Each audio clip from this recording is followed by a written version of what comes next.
Hey everybody, welcome to the best business advice. I wish I had listened to sooner. This is a short webinar, should be half an hour or so, on the top 5 best pieces of business advice that I should have listened to ages ago. And I'm glad that you're able to watch with me. So who am I? And why do I think that I can help you grow your business? Well, I've been in business for 17 years this August, and I started as a part-time bookkeeper mom from home, and I've grown my business to 5 locations and 8 employees, and I think I've learned something along the way, and I can share those things with you so that your business perhaps will grow faster, better, and smarter than mine did. Oops. Okay, so the overview for today. We're going to talk about the big picture, what to focus on, yes or no, what do we say most often, red is bad, and trust. So those are the 5 things that I've really found to be a huge change in my business since I actually started listening and implementing the advice given. The first one, the big picture. What is your big picture? What is your plan? Have you even made a decision yet? And this lovely frog is for a riddle. And here's the riddle. There are 5 frogs sitting on a log. 4 of them decide to jump off. How many are left on the log? Okay, 5 on the log, 4 decide to jump off. How many are left? Well, the common thought would be 1, but that's not correct. There's really 5 left on the log because they didn't actually jump, they just decided to jump. So you can make all the plans and all the thoughts and think about it as much as you want to, but unless you actually jump, deciding to do so is not going to get you there. So first you need to decide.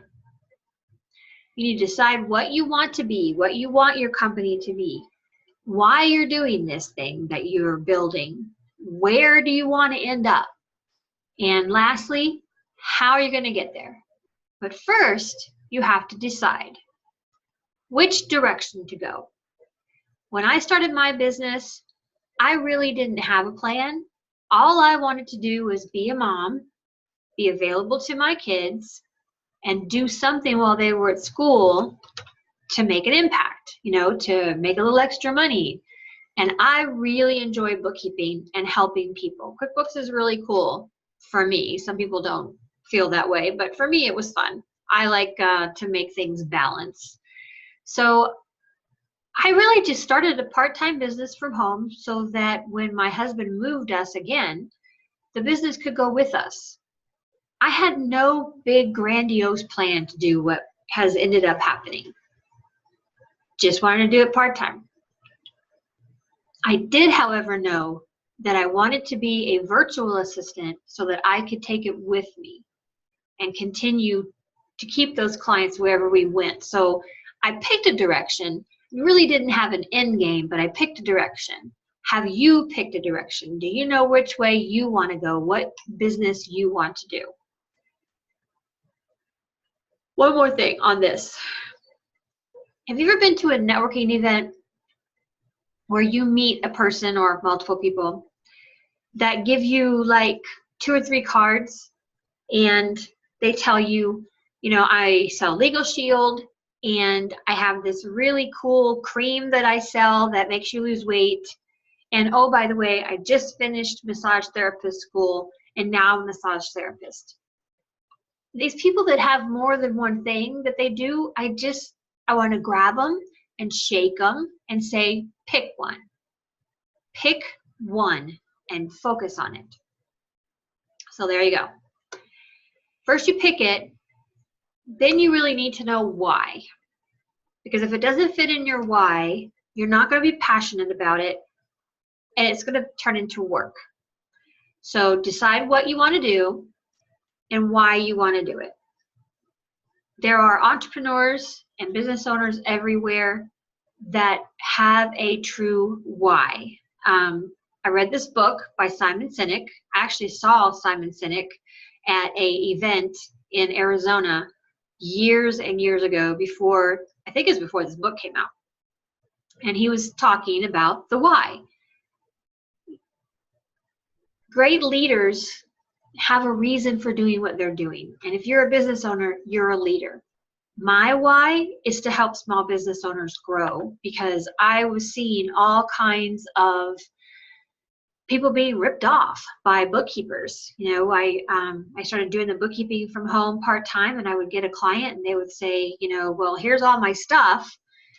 And the previous bookkeeper ran off with my bookkeeping, or didn't answer my calls, or didn't do what she was asked to do. There's no accountability. So I saw this huge hole that people didn't have good, honest, professional help that was accountable. And that was my why. I wanted to create it. I wanted to help them grow their business by providing a good service. So what is your why? Where do you want to end up? Do you want to grow this business and hand it over to the kids? My children are not involved. They would have nothing to do with it. So that's not my option. Do you want to grow it big enough to sell it to some big conglomerate like all these wonderful techie people are doing and make millions of dollars? Do you just want to grow a clientele and sell your Rolodex, as I used to call it? What do you want to do? Where do you want it to end up? Because what you need to do is look at that, where you want to end up, and plan backwards to get there. How are you going to get there? So once you've decided what you want to do, you know your why and you're passionate about it, you know where you want to end up, then you have to figure out how to get there. Go backwards and bite it into little pieces to make it happen. Set specific goals. Everybody knows what a SMART goal is: specific, measurable, achievable, realistic, timely. You can have all the goals you want, and you can decide that you're going to do them, but until you implement them and actually make it happen, you're not going to go anywhere. You're going to be like the frog on the log. Ha, I made a rhyme. Okay. Number 2, big picture you have, number 1. Number 2, focus. Find the one thing that you want, thing that you're passionate about, know where you want to go, and then focus on that one thing. Multitasking. I have been told, I think, most of my adult life that multitasking is a good thing. If you can multitask, that's great. You can get more accomplished. I learned recently that that's not such a good thing. And I still do it. I can still do more than one thing. But I'm convinced that they're not going to be done well. So multitasking is not all that it's made out to be. The new phrase is monotasking. Pick one thing, focus on it for a designated period of time, and get it done. And then go on to the next thing. And you get a whole lot more accomplished. And it's really more difficult because you have to focus and concentrate on that one thing and get it done. There's planners that will help you do that, which we'll discuss a little later, writing it down, but pick, the things that you need to get done and focus on just those. Here's the planner point. Get a planner, a good one, and use it. It's not a planner that just has the months on it with little bitty boxes, because those little bitty boxes are not big enough to write all the things that you need. You need a planner that has maybe the month laid out so that you can plan the big picture for that month. And then it needs to be broken down by weeks. And then you need to pick the things that you want to accomplish that month and divide them into what you want to accomplish that week. And then you divide that week into days. And then you pick out how many things you want to do on that day that are working toward the week that is working toward the month. Get it? All little pieces that get smaller and smaller to accomplish the one big task. And then the day needs to be divided into hours. Minutes sometimes for us, but hours will work. You divide your day into hours, all the way from the time you woke up until the time you go to sleep. You know, am I going to work out for an hour? Am I going to have breakfast with the kids? Then I'm going to drive for 30 minutes. Then I'm going to be at the breakfast event for an hour and a half. And then I'm going to drive back. Everything goes in your planner down to the hour, and you know exactly what you're going to do. And Dana, who is unavailable for this re-recording because our live thing didn't really work out very well, but Dana is the one that pointed out to me the use of highlighted colors for my calendar. And I thought she was nuts when she suggested that I use different colors. But if you pick and forward plan the things that you're going to do on your calendar, and then you highlight them with different colors, you can tell which things are personal and where your time is being spent by the division of the colors. And we can explain that further in another class. So get a planner and use it. Get a good one. Forward planning. I use Outlook, and I mark out everything that I'm going to do, including driving. So, and it's, you know, because my staff has my calendar, and if I don't mark it off, then they will plan over it. But even you can do that. You need to write down when you're going to be traveling, when you're going to be having lunch, when you're going to be watching TV if you're going to watch TV. Forward plan it in your Outlook calendar or your planner all the way forward, not just the one day or the 1 week. Plan it out for the month. Put it all in there. Use 30 minutes on your Sunday to plan for the next week. Use 15 minutes at the end of each day to plan the next day. And mark off time on your calendar for everything. I know it seems tedious and it seems like a lot of work, but this little bit of time will save you hours and frustration and stress because you know what the plan is and you follow it and you accomplish things. I think this is number 3. Yes or no? Which do you say the most? Are you not sure? Are you undecided? Do you have trouble making decisions? That can be a problem when you're a leader. Steve Jobs says focusing is about saying no. So we talked about focus. Now we're going to talk about saying no. In order for you to focus on the things that are important that you've planned in your planner, you must sometimes say no to other things. And it is okay to say no. You don't need to attend every networking event. You don't need to be on every board. You don't need to accept every client and lower your rate to get them. You don't need to chase your tail. You need to know exactly where you're going and how you're going to get there. And anything that is not in that plan, you can say no. What is your mission? What do you want to accomplish? How are you going to get there? Is the networking event that you're being asked to attend going to get you there? I think a lot of people believe that the bigger the networking event, the better. I am not that person. I would rather go to an event or a private exclusive lunch or dinner or something where you have a smaller group. You can actually meet and network and get to know and build a relationship.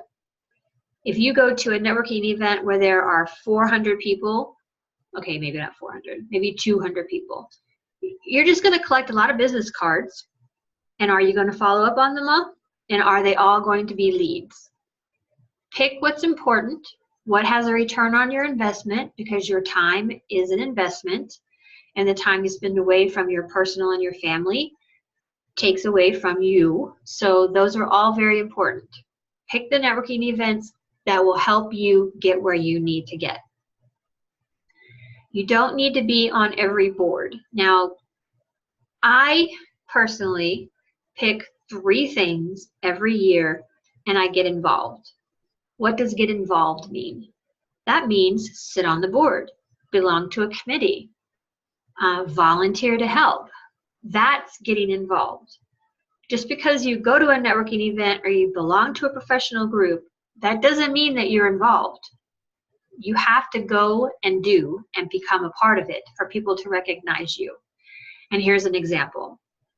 When I first started my at-home bookkeeping business, I knew enough that I needed to join the Chamber of Commerce. So I joined the North Las Vegas Chamber of Commerce and paid my dues, and then I did absolutely nothing. I didn't go to the events. I didn't participate on the board. I just paid my dues and expected the chamber to make money for me. Doesn't work that way. It was probably about 8 years later when I was reintroduced to the North Las Vegas Chamber by a gentleman named Clay Overling, who taught me how to actually use my membership to participate. So join the board, join the group, but participate. Get involved so that people will recognize you, because people do business with people they know, like, and trust, right? All right, and the last one on here is you don't need to accept every client.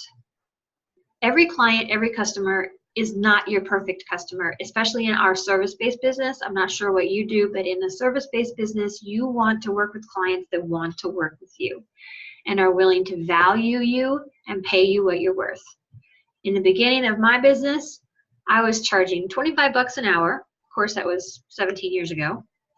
I would get in my car and drive all over town to make sure that I met that client and did everything that they needed me to do. I would bend over backwards for that $25 an hour. And sometimes I would not even bill for that $25. So business didn't grow very fast because I thought that's what I needed to do to keep the clients happy. I learned later that I think it's 80% of your revenue comes from 20% of your customers. So that 20% that you need to weed through and find will be the biggest part of your revenue. The smaller 20% that are asking too much of you, not willing to pay your price, calling you after hours, those kinds of customers you don't need, because they end up costing you money, and that's not a profit. That's a loss. So don't chase your tail. You don't have to be a part of everything. Do what I do, pick 3 things a year. If it works out well, keep it. If it doesn't, do something the next year. Do something different. I think this is number 4. Red is bad. And I'm a bookkeeper. So in the numbers world, if red is in your bookkeeping, it's bad news. That means negative. You need to do your bookkeeping. You need to look at your numbers. Even from the very beginning, before your business even gets started, you are spending money on that adventure. You're dishing out personal expenses, paying for your LLC, and you're driving around, and you might be paying for some advertising, and you do all of these things to get the venture started before you ever actually take your first customer. All of that stuff is called startup expenses, and it needs to go into your QuickBooks. So even from day one, Excel is not for accounting. I get it. It's easy to type in the numbers and keep track of them and add them up on an Excel spreadsheet. And you can take that to your accountant at the end of the year. Here's all my revenue. Here's all my expenses. But nowhere in there does it help you understand what you actually made, how much you spent to get there, what your profit and loss is. So Excel is not an accounting software. I'm a QuickBooks fan, but there are others out there. There are a ton of accounting softwares out there that are now connected through the web and seem to sync with everything. Notice I said seem to sync with everything. Just because you can connect something on the internet and download transactions does not mean it's easier. You still have to click on it and put it in an account so that you know what you're doing. So QuickBooks Online, Xero, FreshBooks, all of those little applications are not necessarily the best choice for growing your business. Look into all of them. Ask others. Okay, do the bookkeeping. It doesn't matter. It does matter who is doing it. Someone has to do it. Pick someone. And who's reviewing it. If you're doing it, you need to have a bookkeeper review it or a CPA review it, because 2 sets of eyes is always better. And lastly, trust but monitor. You're going to have to trust someone else to help you with your business, because if it's all about you, you're not building a business, you're creating a job for yourself. So you're going to have to trust somebody with your baby. And we know, we get it, it's your baby. You created it, no one can do it as good as you can, and you just can't find anybody you trust. But you have to. You have to, and there are people out there that you can trust. You need to be careful, you need to be cautious about who you're hiring, and then once you hire them, you can't just hand over the whole shebang and not monitor it anymore. You have to monitor what they're doing. So you can trust, but monitor. Look for bookkeepers that have, well, gosh, do a background check on them, first of all. When I started my bookkeeping business, I would go to people's homes and their home office, and they would just hand me everything. Of course, this was, before too much the fraud was around, but I still do it now. People just go and hand over all their stuff, and I would say, don't you want my ID? Don't you want to know who I am? And they'd say, no, that's okay. You're a bookkeeper. I trust you. You can't do that anymore. So you need to make sure who they are, what they're doing, and make them accountable. Keep track of them. It's kind of a given, but some people miss it.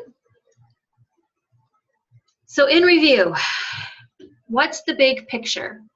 Decide what you want to do, what you want to create, and set realistic goals. Focus on one thing at a time. Use your time wisely. Get a really good planner. Use it. Forward plan. Fill it all out. Know what you're going to do. And if you can't do those things, please find someone to help you. There's creative people out there that aren't too good at planning and staying on schedule. So get a virtual assistant to help you. They're not that expensive. Number 3, yes or no. It is okay to say no. Pick 3 things a year to get involved in and give it your all. Number 4, know your numbers. Someone has to do the bookkeeping correctly. If you're going to do the bookkeeping, or your sister or your brother or your wife or your husband is going to do the bookkeeping, please make sure they're doing it right. Get them some training. Number 5, trust. You've got to trust someone to grow your business. Otherwise, it's just a job, and you're doing it, and everything is depending on you. Trust someone. Build a culture with structure and strategies and rules that people can abide by. Hire good people, pay them what they're worth, and let them do their job. I did that the last couple of years, and it has been amazing. I thought that I could train people. I thought, okay, well, I can hire people that are asking less, and I can train them, and then they'll learn and we'll grow together. Not always the case. Although I do have several squad members that have started as receptionists and grown to blossom into wonderful business people through the office squad structure. But when you hire a bookkeeper, you need to make sure that bookkeeper knows what they're doing. And I didn't have time to train them. Now we do. Now we have excellent bookkeepers in-house because I'm hiring good people, I'm paying them what they're worth, and they're good at what they do. So this would be the time where Dana and I would answer some questions. But since this is not a live recording, I would really encourage you, if you have any questions, please email me after the fact, and I'm happy to answer anything I can. I will send you a link to this with my email, and you can ask all the questions you need to ask. So are you ready? Are you ready to jump off that log? Have you decided to do it, to actually do it? And if you were going to do it, get my cheat sheet here. If you had all of the things that you would need to run a successful business, how much do you think it would cost you? And some of you are doing it now. But let's say if you had remote access to an accounting system, in this case, QuickBooks, we'll use an example. If you had the training to use it properly, if you had all of the software to Microsoft products so that you could do Excel and PowerPoint and Word, all of those things, how much would that cost you? All the software and the technology. Maybe a server to access it from anywhere, anytime, and a full IT team to help that run. Electronic storage, Google does that for free. But if you need help, who do you call? How much would you pay for advice and discounted services? Maybe a CPA, a CFO, a business attorney. Are you ready to take on all of those things? So here's a list of the things I just went through. The remote QuickBooks, training on how to use it, Microsoft Office, instant chat to someone to help you whenever you're online. QuickBooks says they do that, but I'm not real sure that their help is very helpful. Trusted allies, a CPA, a CFO, a business attorney to answer some questions whenever you need them. If you had all of these things, you would pay probably over $5,000 in a year. $5,000 a year for all of those things. Here at the Office Squad, we have something that we call the Flight Club, and we do all of those things. The Flight Club provides remote access to the full desktop version of QuickBooks, and it does sync with your bank. We provide QuickBooks training to show you how to use it properly. The virtual desktop that we provide for our members includes Microsoft Office, Word, Excel, PowerPoint. It has an instant chat so that you can talk to your Flight Club, your squad, whenever you have a question. 9 to 5, Monday through Friday, sorry.